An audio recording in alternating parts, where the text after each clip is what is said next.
Hello guys, welcome to my first analysis video where I'm going to be going over one of my races at the Scottish Short Course Championships in December 2019. This is going to be the 100 meters freestyle. I believe I went a 49.5 in the heats and I was looking to go 48 in the finals, and here I went a 48.75. That was a PB. I was really happy with that. So let's start off with all the technical details first, and then I'll go into my freestyle stroke towards the end. So I'm going to pause it there.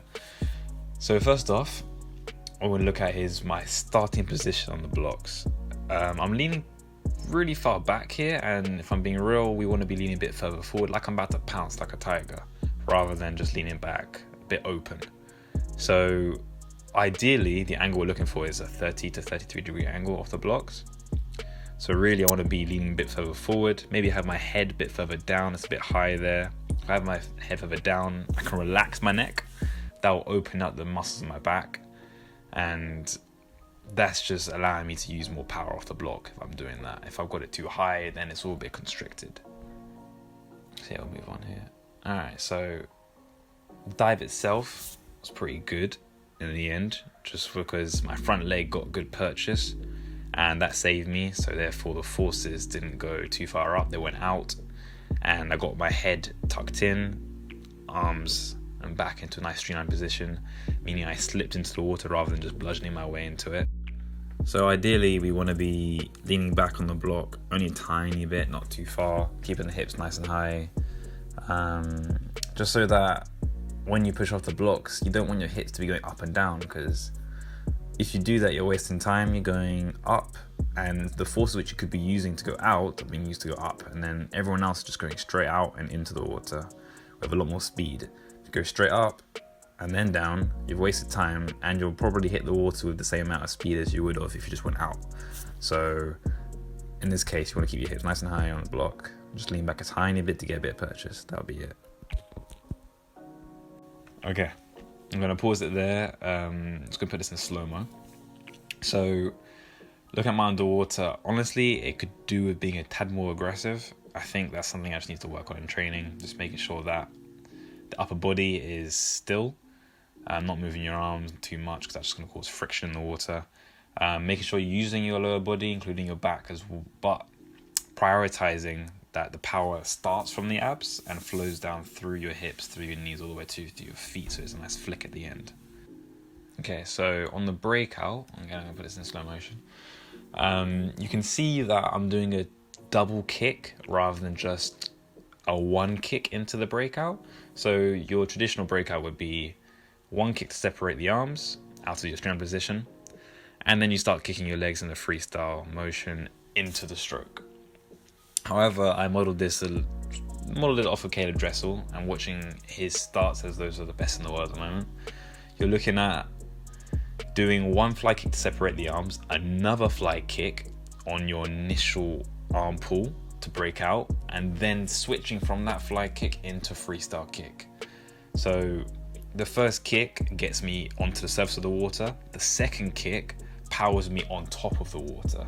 That way I'm aquaplaning, which is the fastest way to be swimming freestyle, where you've got your legs powering you, very similar to a speedboat. So the back of the speedboat is in the water, but the front of it is nice and clear, and your head, arms and upper back are clear of the water.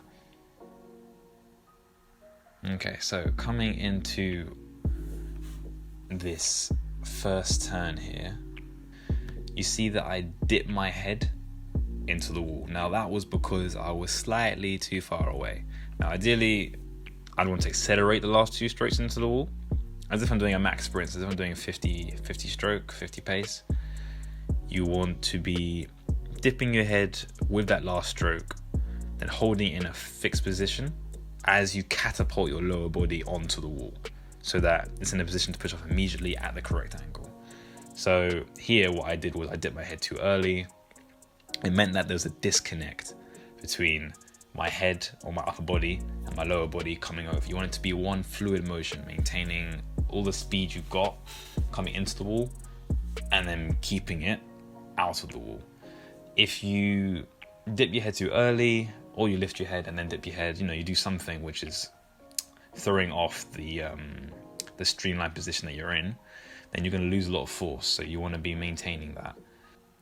So I didn't touch on the second breakout because the camera angle didn't allow me to see much. But the second turn was a very similar situation to the first turn, where I still dipped my head. However, I dipped my head and I glided. However, I dipped my head slightly later because I had the timing a bit better. What that allowed me to do was flip my legs over with more force, as the dipping of the head with the catapulting of the legs becomes more or less one movement. So there's no loss of power, making my push off strong and efficient rather than just being a bit weak, because I managed to maintain all the forces from my 25 into the wall and out, rather than losing it somewhere along the line by throwing off the streamline. Alright, so coming out of that turn, slightly better underwater, I allowed myself to maintain speed off that wall. However, the actual breakout wasn't the best, so I'll put it in slow motion here.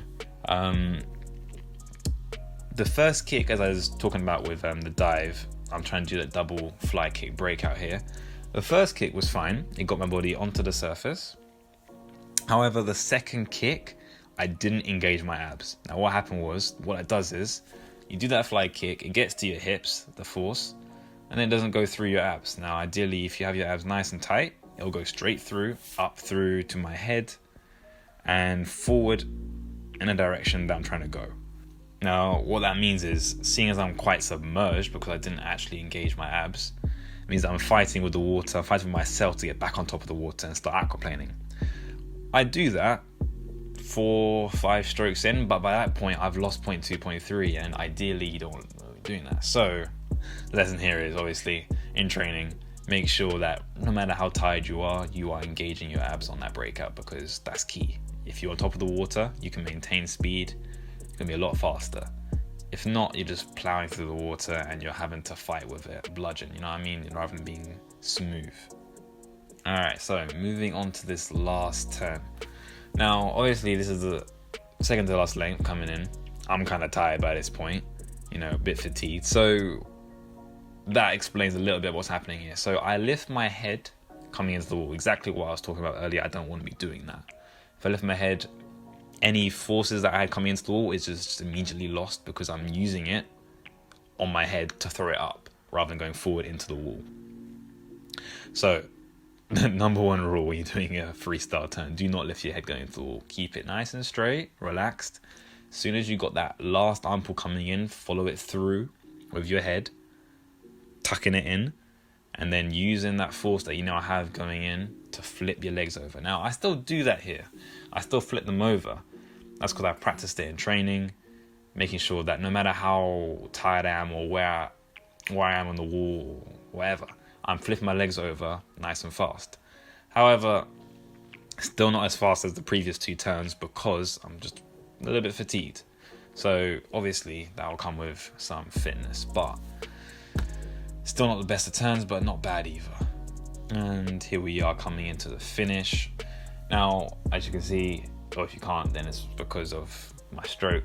I keep my head down in the last 5 meters. That is really key, obviously. If you don't practice it, however, in training, then it's honestly just as fast if you just keep breathing. So that's what I'm saying. Practice it in training. You can get that 0.2, 0.3. You can then start to increase it to 7 meters or maybe even 10 meters out of the wall. If you can do it from 10 meters, you're literally going to be saving yourself 0.3, 0.4. That's huge on 100.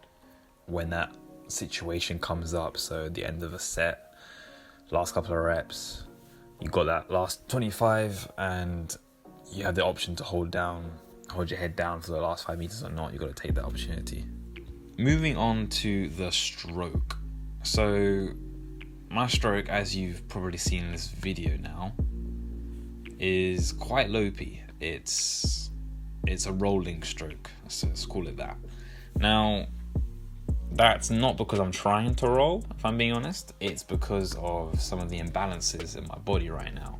So when you're swimming freestyle, you want to have your legs nice, consistent kick, and to have your hips still and high on the water. That way you can allow yourself to aquaplane, your abs holding up your hips. Now, the thing with me right here is that my obliques aren't doing their job. Now, the obliques are what, how do I call it? I call it the support area for your arms as they come over.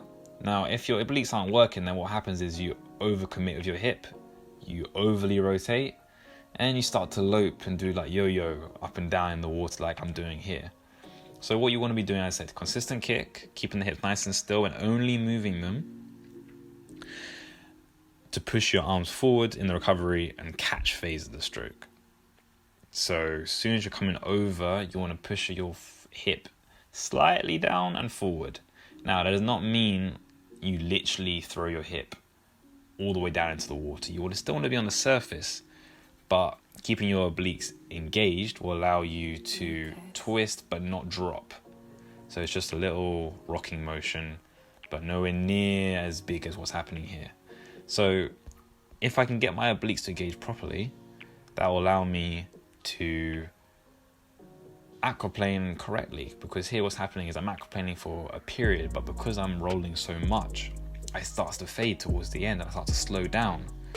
And ideally, you want to be keeping the momentum for the entire 25 or 50 meters if you're doing this long course. I'm gaining away with it here in a 25-meter pool, so I want to be working on that in training, making sure that my obliques are engaged at all times. That way, when it comes to a race like this,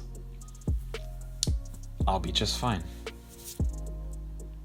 Okay, well, that'll be it for today, guys. Thank you for tuning in.